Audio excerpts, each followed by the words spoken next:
السلام علیکم ورحمۃ اللہ وبرکاتہ۔ دوستو، جیسا کہ ماہ رمضان المبارک میں روزوں کے اہتمام پر بہت اجر و ثواب ہے،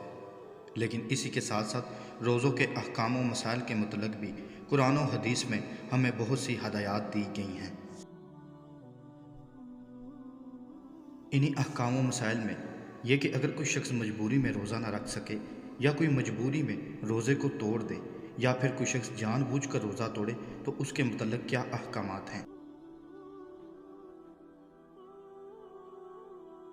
جیسے کہ سورۃ البقرہ کی آیات میں فرمایا، اے ایمان والو، تم پر روزے رکھنا فرض کیا گیا جس طرح تم سے پہلے لوگوں پر فرض کیے گئے تھے، تاکہ تم تقوی اختیار کرو۔ گنتی کے چند ہی دن ہیں، لیکن تم میں سے جو شخص بیمار ہو یا سفر میں ہو تو وہ اور دنوں میں گنتی کو پورا کر لے، اور اس کی طاقت رکھنے والے فدیے میں ایک مسکین کو کھانا دے۔ پھر جو شخص نیکی میں سبقت کرے وہ اس کے لیے بہتر ہے، لیکن تمہارے حق میں بہتر کام روزہ رکھنا ہی ہے اگر تم با علم ہو۔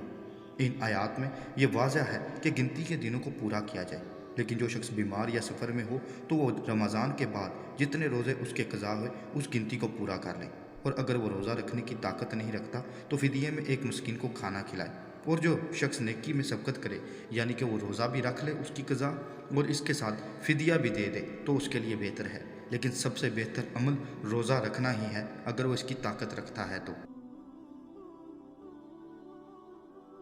اسی طرح لازم نہیں کہ رمضان میں جن روزوں کی قضا کی گئی وہ اس سے اگلے مہینے شعبان میں ہی ان کی گنتی کو پورا کیا جائے، بلکہ وہ اسی سال میں اگر سردیوں کے دنوں میں بھی اس قضا کیے ہوئے روزوں کی گنتی کو پورا کرتا ہے تو اس میں کوئی ممانعت نہیں، لیکن اتنی دیر نہ کرے جس سے یا تو وہ ان روزوں کی قضا ہی نہ رکھ سکے یا اس کے لیے رکھنا مشکل ہو جائے۔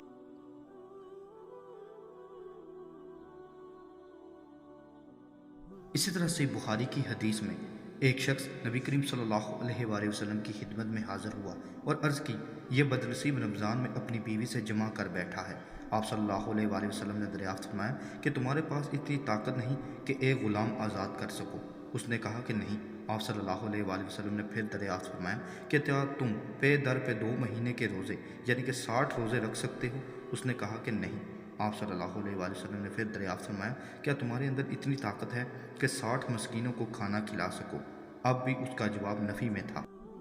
راوی نے بیان کیا، پھر نبی کریم صلی اللہ علیہ وآلہ وسلم کی خدمت میں ایک تھیلا لایا گیا جس میں کھجوریں تھیں، ارکنبیل کو کہتے ہیں۔ آپ صلی اللہ علیہ وآلہ وسلم نے فرمایا کہ اسے لے جا اور اپنی طرف سے محتاجوں کو کھلا دے۔ اس شخص نے کہا، میں اپنے سے بھی زیادہ محتاج، حالانکہ میں 2 میدانوں کے درمیان میں کوئی گھرانہ ہم سے زیادہ محتاج نہیں۔ آپ نے فرمایا کہ پھر جا اپنے گھر والوں کو ہی کھلا دے۔ یعنی کہ جو شخص رمضان المبارک میں جان بوجھ کر روزہ توڑے یا پھر روزے کی حالت میں اپنی بیوی سے ازدواجی تعلق قائم کرے تو وہ ایک غلام آزاد کرے گا، یا وہ مسلسل 60 روزے رکھے گا، یا وہ 60 مساکین کو کھانا کھلائے گا تو اس کا کفارہ ادا کیا جائے گا۔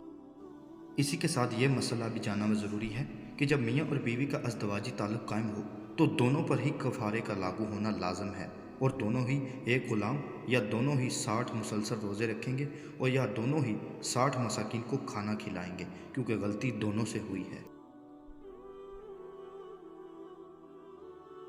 سورۃ البقرہ کی آیات اور ان احادیث سے یہ واضح ہوا کہ اگر کوئی شخص رمضان المبارک میں مجبوری یا بیماری کی وجہ سے روزہ نہیں رکھ سکتا تو وہ بعد میں اس کی قضا کرے گا، لیکن اگر وہ اپنی بیماری یا کسی اور مجبوری کی وجہ سے بعد میں قضا بھی نہیں کر سکتا تو وہ اس کا فدیہ ادا کرے گا کہ وہ ایک مسکین کو ایک وقت کا کھانا یا اتنے پیسے دے دے گا، اور اگر کوئی شخص جان بوجھ کر روزہ توڑے گا تو وہ اس کا کفارہ ادا کرے گا کہ وہ ایک غلام یا 60 مسلسل روزے یا پھر 60 مساکین کو کھانا کھلائے گا۔